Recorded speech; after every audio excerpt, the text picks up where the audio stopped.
আপনারা জানেন, বিগত ১.৫ দশকের মতো সময়ে খুন, গুম, মামলা, হামলা, দমন, পীড়ন ও লুটপাটের মাধ্যমে নাগরিকদের ন্যূনতম মানবাধিকার কিংবা ভোটের অধিকার ছিনিয়ে নেওয়া হয়েছিল।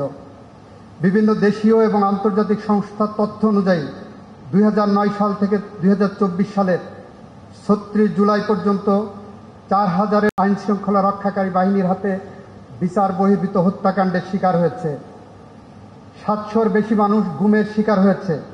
৬০ লক্ষাধিক মানুষ গায়েবী মামলার আসামি হয়েছিল। কথা বলার স্বাধীনতা, সভা সমাবেশের স্বাধীনতা এবং মৌলিক অধিকারসমূহ হরণের মাধ্যমে বিরোধী মত দমনের নিকৃষ্টতম ইতিহাস রচিত হয়েছিল। সেই দুঃসময়ে আমাদের বিচার বিভাগ ন্যায় বিচারের ঝান্ডা তুলে ধরতে ব্যর্থ হয়েছে। হয় দর্শকের ভূমিকা পালন করেছেন, নয় নতজানু অবস্থান নিয়েছিল বলে জনধারণা আছে। মামলা দায়েরের ক্ষেত্রে ভিকটিম ফ্যামিলি কিছু কিছু ক্ষেত্রে আইনি গণ্ডি অতিক্রম করেছে বলে আমরা লক্ষ্য করেছি এবং সেই বিষয়ে আমি উদ্যোগ নিয়ে জনমনে ভীতি দূর করতে আমার শিক্ষকদের কাছে আহ্বান রাখার ফলে সরকারের নিকট বেশ কয়েকটি পদক্ষেপ আমরা গ্রহণের সুপারিশ করেছিলাম আমার অফিস থেকে। তার একটি ছিল মামলা হওয়া মানেই গ্রেপ্তার নয়, যার ফলে জনমনে অনেক স্বস্তি ফিরে এসেছে ইতিমধ্যেই। নতুন সরকারের অন্যতম প্রথম প্রতিশ্রুতি হবে একটি স্বাধীন সার্বভৌম বিচার ব্যবস্থা এবং সে বিষয়ে বর্তমান সরকার বদ্ধপরিকর। ছাত্র জনতার স্বপ্নের বাংলাদেশ বিনির্মাণের পথে এটি হবে মূল ভিত্তি। তবে সে লক্ষ্য অর্জনের সর্বাগ্রে প্রয়োজন বিচারকদের মানসিক স্বাধীনতা, নিজেকে স্বাধীন ও সার্বভৌম মনে করা। প্রজাতন্ত্রের সার্বভৌম জাতি প্রত্যাশা করে বিচার বিভাগ যে কোনো ধরনের বুদ্ধিভিত্তিক দুর্নীতি ডিনামাইটের চেয়েও ধ্বংসাত্মক, অ্যাটম বোমার চেয়েও ভয়াবহ, ক্যান্সারের চেয়েও মরণঘাতী, যা আমরা ইতিমধ্যে লক্ষ্য করেছি, যার ফলশ্রুতিতে আমাদের হৃদয়ে যে রক্তক্ষরণ হয়, আমাদের মাননীয় প্রধান বিচারপতির বাসভবন আক্রান্ত হয়েছে। সুতরাং শুদ্ধি অভিযানের মাধ্যমে বিচার বিভাগের সকল স্তর থেকে দুর্নীতি নির্মূল করা সংশ্লিষ্ট কর্তৃপক্ষের নৈতিক দায়িত্ব এবং বড় চ্যালেঞ্জ বলে আমি বিশ্বাস করি। রাষ্ট্রের 3টি অঙ্গের নিরীক্ষক এবং অভিভাবক বিচার বিভাগ।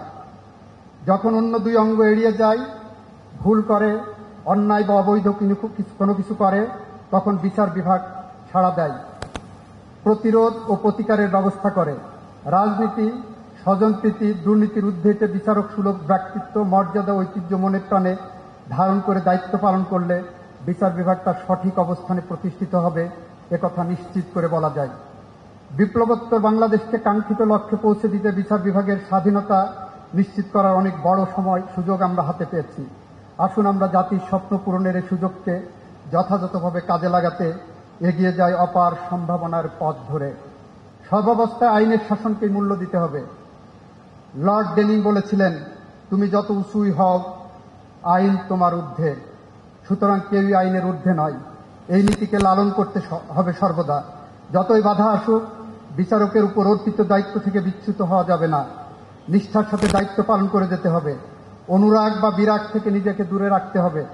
বিচারক সত্য মিথ্যার মিশ্রণ থেকে সত্যকে ছেঁকে তোলার কাজটি করেন। এভাবেই সত্য ও ন্যায় বিচার প্রতিষ্ঠিত হয়। এজন্য নিজেকে প্রথম সততার প্রশ্নে মানোত্তীর্ণ হতে হবে। একজন বিচারকের জন্য সততা ও নিষ্ঠার বিকল্প নেই। ন্যায় বিচারের সওগাত বিচার প্রার্থীদের দোরগোড়ায় পৌঁছে দিতে হবে আপনাদেরকেই। আদালতের কর্মঘণ্টার যথাযথ ব্যবহার নিশ্চিত করা আমাদের দায়িত্ব। যথাসময়ে রায় ও আদেশ প্রকাশ, নিয়মিত সাক্ষ্য গ্রহণ এবং পড়াশোনার মাধ্যমে সর্বোৎকৃষ্ট প্রতিকার নিশ্চিত করা অবশ্য কর্তব্য, যা জনভোগান্তি কমাবে। বাংলাদেশ সুপ্রিম কোর্টের আদেশ প্রতিপালনে কোনো শৈথিল্য প্রদর্শন কাম্য নয়। কিছু ক্ষেত্রে দেখা যাচ্ছে ইচ্ছাকৃতভাবে অথবা ভুলক্রমে উচ্চ আদালতের আদেশ এড়িয়ে যাওয়া হচ্ছে। এটি কোনোভাবেই গ্রহণযোগ্য নয়। জামিনযোগ্য ধারা আসামি জামিন আবেদন উপেক্ষা করা আইনসম্মত নয়। এক্ষেত্রেও আসামি জামিন পাওয়ার অধিকার রাখে। আবার বড় মাপের অপরাধের সুনির্দিষ্ট অভিযোগ থাকা সত্ত্বেও জামিন দেওয়ার ঘটনা দেখা গিয়েছে। সে বিষয়ে অবশ্যই সতর্ক থাকা এবং আইন অনুযায়ী কর্তব্য পালন করা জরুরি বলে আমি মনে করি। আমরা গভীর উদ্বেগের সাথে লক্ষ্য করছি, বিগত সময়ে যেসব বিচারক ফ্যাসিজমের দোসর হিসাবে মানুষের অধিকার হরণে ভূমিকা পালন করেছেন, তারা এখন গুরুত্বপূর্ণ জায়গায় গুরুত্বপূর্ণ পোস্টিংয়ে রয়েছেন। এ বিষয় চলমান থাকলে জাতির কাছে ভুল মেসেজ যাবে। মাননীয় আইন উপদেষ্টা এবং মাননীয় প্রধান বিচারপতির অফিসকে এ বিষয়ে যথাযথভাবে সতর্ক থাকার জন্য বিশেষভাবে দৃষ্টি আকর্ষণ করছি।